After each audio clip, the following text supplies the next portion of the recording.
Hello and welcome to Where You Not Entertained. I'm Daniel. I'm Rachel. And I'm James. And today we are diving into spooky season and we're going to be talking about a horror classic.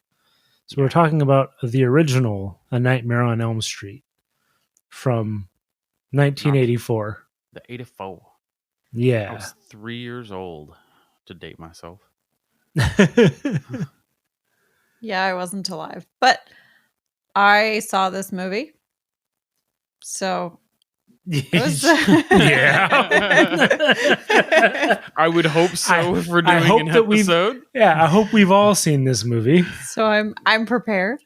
Right. And I'm assuming you weren't referring to before you were alive is when you saw the movie, so.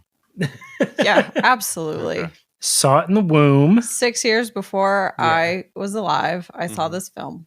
All right. No. Manifestation. I sort of saw this recently for the first time, maybe in the past couple of years. Oh, yeah? And it was great. It's possibly my favorite of sort of the big classics. Yeah. I like this. I like it better than Friday the 13th. Better and than Halloween and some of those. And Leprechaun. were- You've got to put the big four in there, man. Come on. And Chucky. Yeah. I love the Leprechaun. It's so dumb. Yeah, It is. It's horrible, but it's so great. It has its own charm, but I don't think that's what she was referring to. Yeah. It's got some Lucky Charms. But that's not what I was referring to. No. I like this movie a lot. I don't know what it is specifically about it that kind of caught my attention. I am in the same place. I literally watched this movie 7 hours ago. And so it's very fresh. I've never seen it before, obviously. Growing up though, you know most of it, you know. Spoiler alert, you know, I had heard you had seen images of the bathtub and you had seen images of Johnny Depp's character, his death in the bed, Glenn.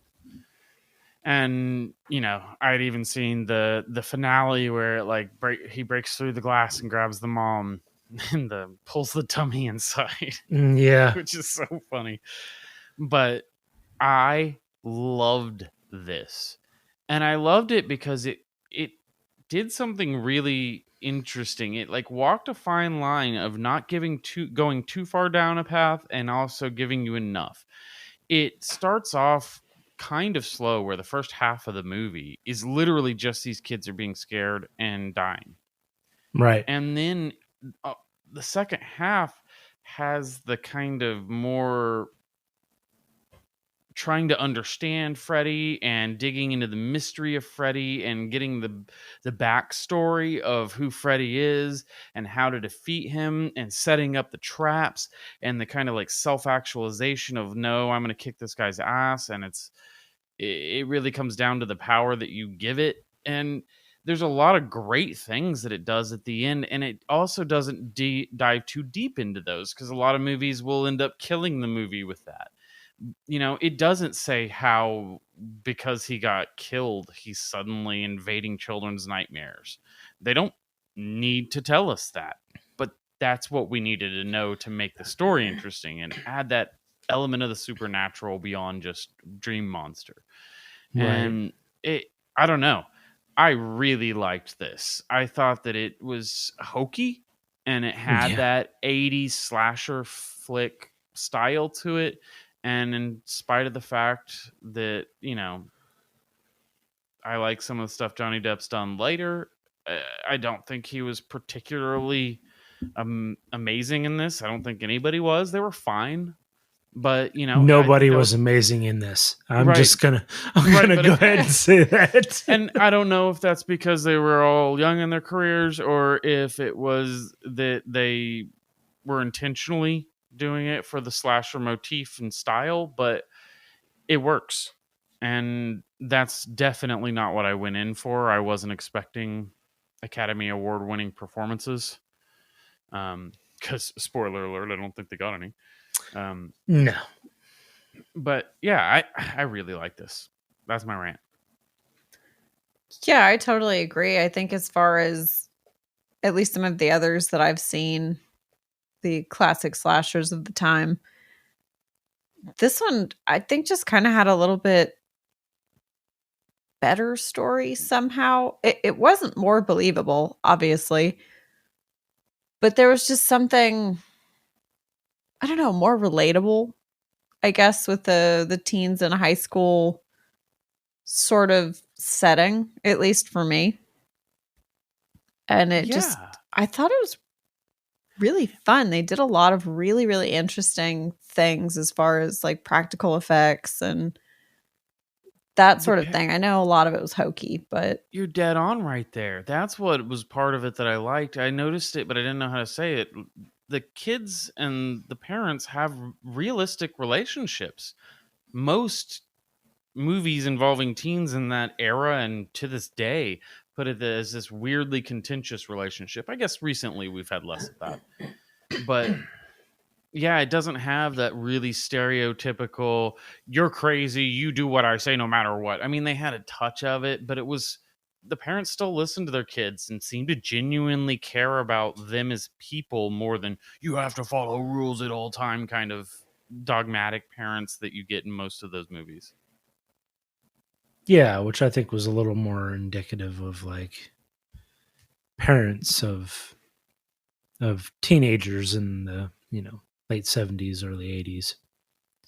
yeah, it just overall it felt very realistic. The way that Nancy especially dealt with it. Mm-hmm. It just, I don't know. I feel like that's something genuine. It did not feel like somebody wrote it who's never interacted with a teenager before. Right. Because obviously her first thought is, well, I'm going to grab some generic uppers out of the pantry because everybody's got those. At the time, your local drugstore had all sorts of stuff. Yeah. Caffeine pills galore. Yeah. And so for that to be her first thing is if I just don't sleep, then I don't have nightmares. And then trying to set it up so, we'll watch out for each other. Like that's what kids' logic is. Right. Yeah, I think weird though they didn't like talk about doing shifts or anything. Yeah, no.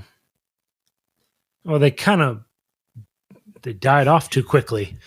Yeah, and Glenn proved himself not trustworthy. Yes, he did. One job. For real. You had one thing to do, bro. And that was fall asleep. Yeah. I think the thing about this movie in particular, so I mean, obviously all those things that you've been talking about are spot on. But one of the things that I find interesting about this is that as far as like the classic horror movies that you think of, not going back to like, Hitchcock and things like that, but in this era, yeah, this is the newer of them. Yeah. So you've got like Halloween as an example that was like late 70s. It was like 78 or something like that. And then Friday the 13th was like 1980. And you have this one that's 84. And it didn't play off of the same tropes, which is maybe why those are all kind of classic movies, because they're all their own thing. Yeah. Very much.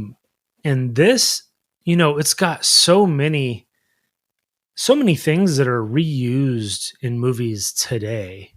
Wes Craven really kind of knocked it out of the park with the stylization and the types of like creepy things. Like even when Freddy was kind of coming out of the wall over the bed, like that's used in so many horror movies now. Poltergeist, the ghost movies, and all kinds of them. He had a great way of making things scary and creepy without trying to just use shock value. which is Like something. Freddy's arms when you first see him. But that's just that was incredible. Hilarious. when he just cuts off the fake fingers. But to me, this movie, it had some moments of that, like when Tina dies and you do see the scratches in her chest. So there are a few of those moments, but it doesn't have that same level of shock value and gore that seemed so popular at the time. Buckets of blood shooting out of a bed onto the ceiling is kind of... But that's different. It's different for us. Other movies were very focused on trying to show as much nudity as they could, which this didn't really have any nudity. They were trying to really show mutilation or things like that repeatedly and constantly as a groundbreaking thing. And this movie didn't really do that as much. It seemed... I mean, that's more of a current thing. And when I say current, I mean probably I'd say probably 10 years after this was made, where that's become more of a gore fest as opposed to so actually something that's like creepy and frightening, or like that's weird. That would scare the crap out of me. I think I just remember it more specifically with the original Halloween. That one had a lot more of the nudity and a lot more of the stabbing, but doing things in a very visceral sort of way. I don't know that you've seen the original. Have you? Yeah. Oh, yeah, we did. Yeah, well, we might cover that one. Yeah. Cool. Yeah. I get your point. Yeah, that's fair. It's always... So it does still stick to like the traditional horror film trope. And this is through and through. And there's not an instance that I can think of a movie, unless you get to new movies today that are like, oh, I'll show you. But if you're a teenager and you have sex, you die. Yeah, absolutely. Yeah. So it did stick to that, and that was the first death in this movie, which I can appreciate. I like the fact that it's part. It, even though it's different from a lot of the horror films of the time, it still makes sure that it fits the mold. Yeah, absolutely. Wes Craven, I think, did a great job on this. And it's very, very well liked by fans and critics, actually. I was impressed with the way that he bounced from the real world into dream world and how surreal it was. I like that he didn't do the thing that a lot of the times they'll do where they put a filter on to show the audience that it's not real or whatever it may be. Yeah, you can't always tell. Yeah, and it felt very dream-ish because some of the elements were very normal and realistic, and then some of them were also extremely relatable. Like the getting stuck in the stairs and not being able to walk fast enough. I have absolutely had those kind of dreams before. Yeah. And the opening a door and then it's like you're walking out onto a street where you were walking into a building, that kind of like getting mixed up in locations that you get in dreams, or at least I've had in dreams as well, seemed really well translated. I was really impressed with that. I thought that was an interesting depth in a quote unquote schlocky horror movie. Yeah, I appreciated that it was more of a stretch of reality instead of a fantasy. It never felt fake. Like it still felt very grounded in reality and grounded in the real world. But there were enough elements to set it apart. Yeah. And I don't remember all of the Nightmare on Elm Street movies, but I do remember quite a few. And that is one of the things that I think that they do very well, is that it's not necessarily a transition. I mean, it is a transition, but it's not like a transition into a dream world. You don't really know. until something happens that you're like, oh, I've had a dream like that. And then you realize it's not real, like you were saying, opening the door like you're walking into a house and then walking into a street. Right. That kind of thing where it's like, we are definitely dreaming. Yeah, and even to the more eccentric, where you step out into an alley behind the house, which is normal. Mm-hmm. But then there's a man with 7-foot arms. Yes. The way he ran after her. That was the best run. Haunt my mind for the rest of my life. Not in fear. I just will think of that moment every day. I know it. Yeah. It's the best run ever. It's very special. I think that moment for me is either when his face gets ripped off.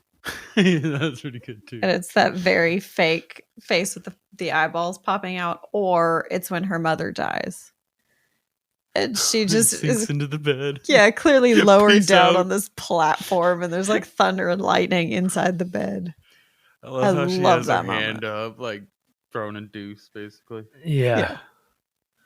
The fog machine filling the... I loved that. That is such a, I expect an 80s hair metal band to include that in their stage show or something.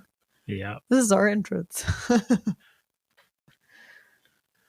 Yeah, it's got a lot of things like that are, and again, I've said it numerous times, but they're still very iconic. Yeah. You still see things like that, maybe not the exact same thing, but things like that in horror films today. Yeah. That you're just I've watched this movie a lot throughout the years, but watching it again whenever we watched it a couple days ago, with the intent of actually talking about the movie and things like that, I noticed more of those moments that are like, this is where people got it from. Yeah. Yeah, and to be able to make that movie, that's pretty awesome. I made a movie that everybody steals my stuff from. Yeah, icon. Yeah.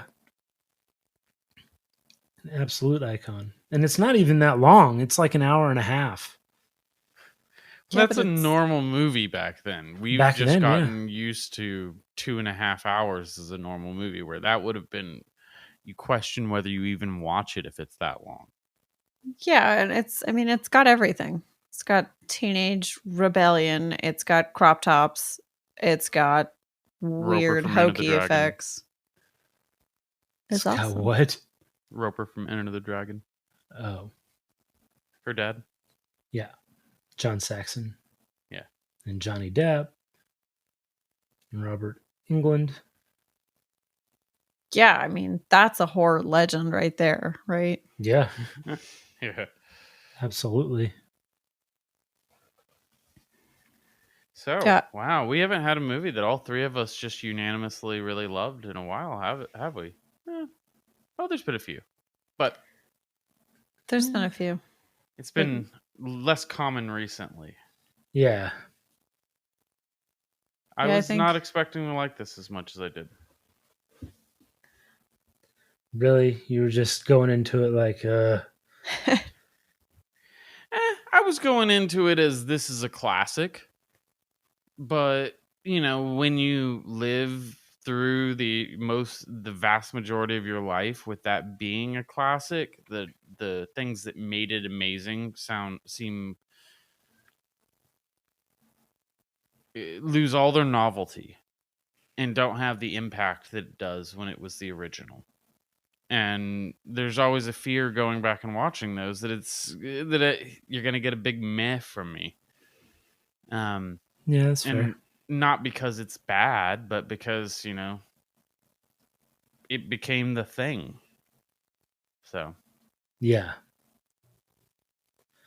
Well, and another thing that I just thought to look at, because I was curious what the budget was, right? It's not like some super expensive. Doesn't look like a super expensive movie. How about 1.8? 1.8. Oh my god. 1.8 million, and it grossed 25 million. But is So that talk about your return. adjusted for inflation? No, that's not No. adjusted So- for inflation. That's going to be a considerably larger budget now.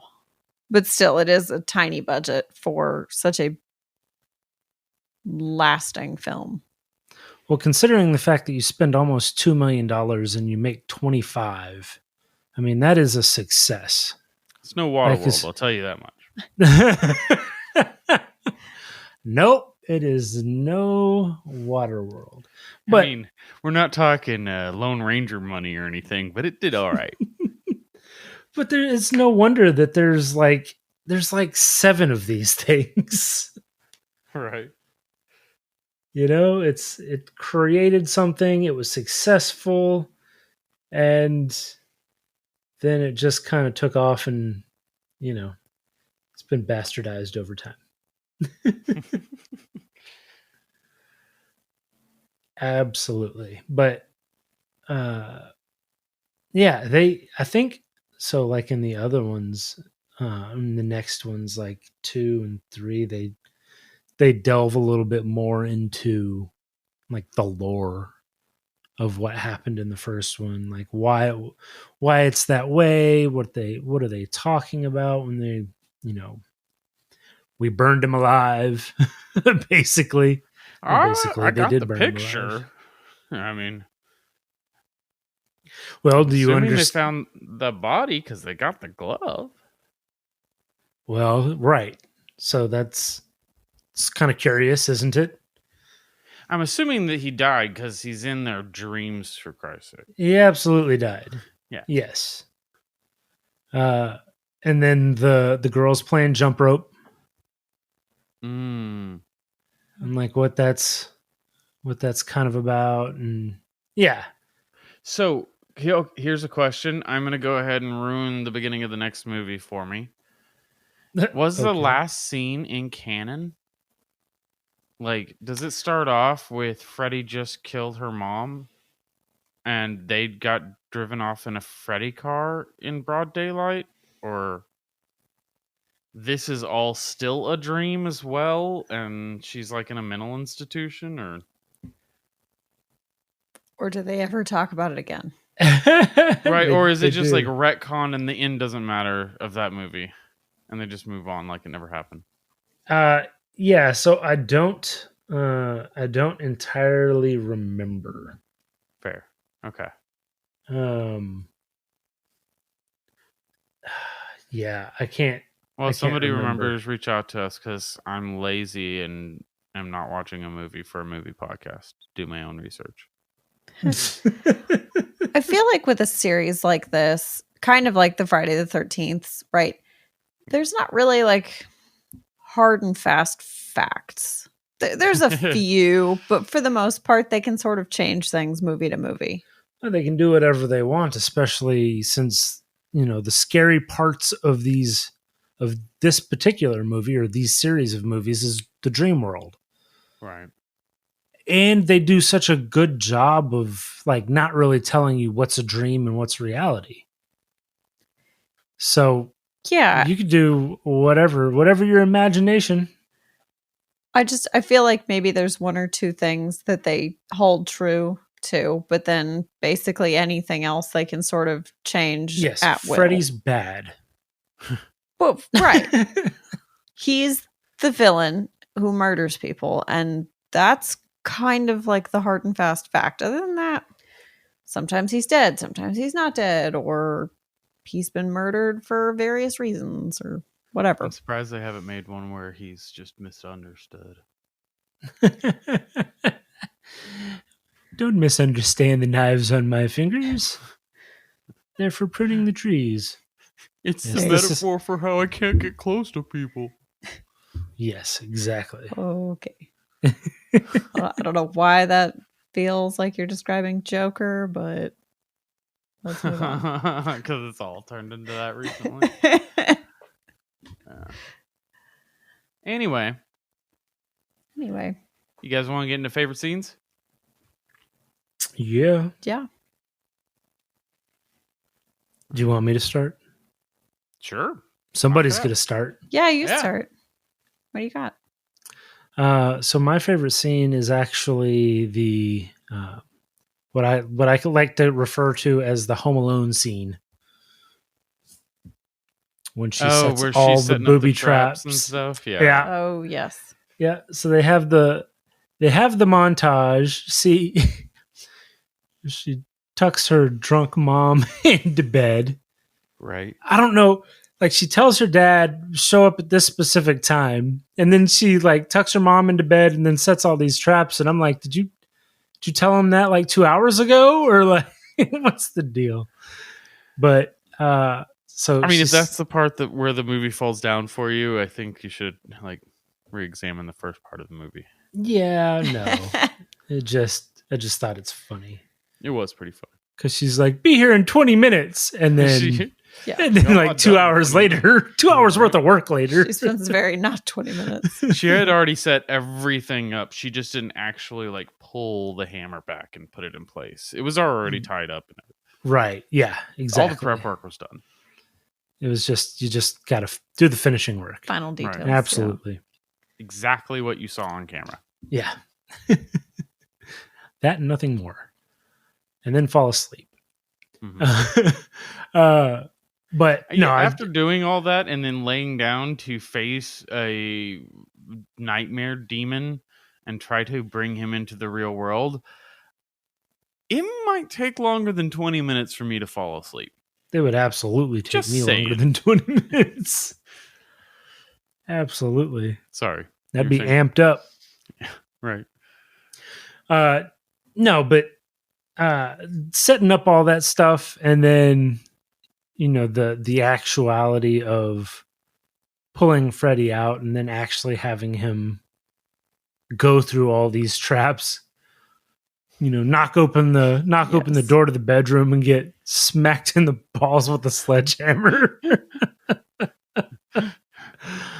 Or the tripwire that sets off the light bulb that blows up and catches him on fire, and all those things that are Home Alone destructive. She literally just ran around a stairwell so he got confused and then doused him in gasoline. Yes, she did. Which was And again. then lit him on fire in the house. Right? Inside the house. Yeah. It's totally not going to burn down. This will be fine. You live here, lady. This is your home. More important than you live here, you have to get out of here. Right. Yeah, you did just tuck your mom into bed. Yeah. Right upstairs. That would have burned the house down. That was also one of the moments for me that you have to remember when this was made. So the practical effects of him running around on fire was probably a pretty big deal at that time. Yeah, absolutely.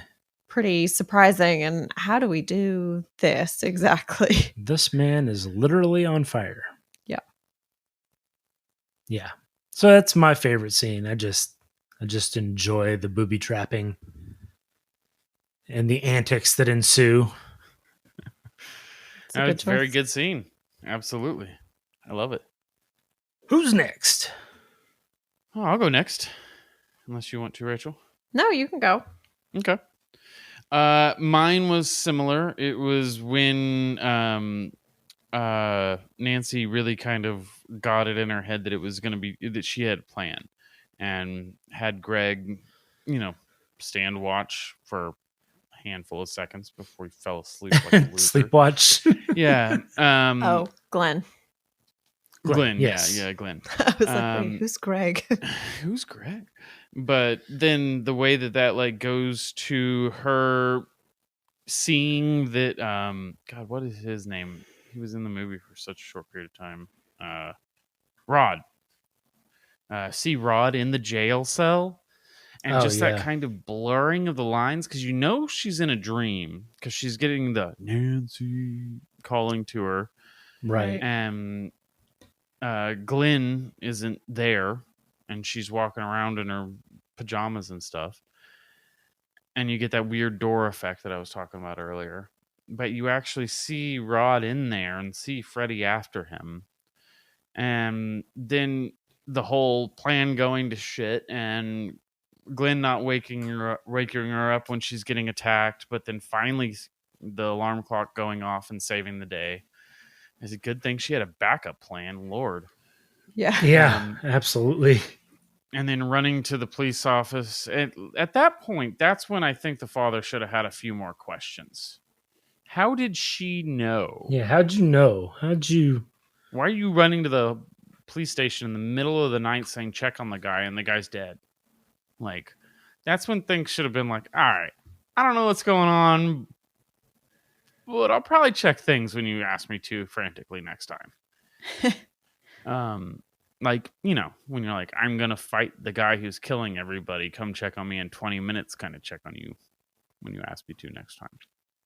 Right. No big deal. Yeah. Anyway, I just like the way that it's like a lot of slasher movies. There's less agency in the heroes, the people who are trying to survive. They're almost heroes by accident. They're prey the whole time, but they're not actively trying to do anything but get away.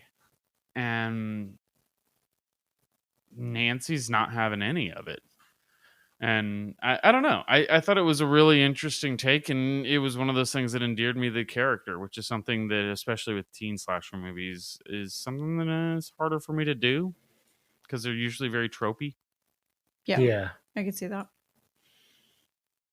No. So, yeah. That's absolutely. That was mine. Nice. Yeah. Good choice. Yeah, that's a good one. Mine is very short. What you got right And now? it's mostly just because of the practical effects, but it's kind of in the beginning when Nancy and Glenn are over at Tina's house because she's all shaken up. But it is really just that moment when Nancy's asleep and Freddy's sort of coming through the ceiling above her. Mm-hmm. Oh, yeah. I love that. Iconic. It is such a great, it's such an iconic moment, and it's such a cool practical effect that at the time was just probably groundbreaking, the way that they could make that look. Yeah. I love it. It's one of those really cool moments for me because I can tell what a breakthrough that is. And you get a big suspense setup with the cross falling off the wall. Mm-hmm. Yeah, and that too. And then you know he's in the house. Mm-hmm. And I always like that sort of scenario where you can see the evil, what is basically a spirit, somehow manifesting in the house. It's lurking. It's like in The Frighteners, the way he lurks through the house. It's that same kind of feeling. It's here. It's in the atmosphere. It's in the walls. It's in everything. So that was my favorite scene. Nice. Very good choice. Yeah. Very good. All right. Well, then I think that about wraps it up for Friday the 13th. This is not Friday the 13th. Nightmare on Elm Street. Yes. This is a Nightmare on Elm Street. Yes, that one. That one. Anything else you guys want to add before we sign off? Nope. No. All right. Well, hopefully you guys enjoyed the episode. If you did, then please go online and like and subscribe, and make sure to join us next time on Were You Not Entertained?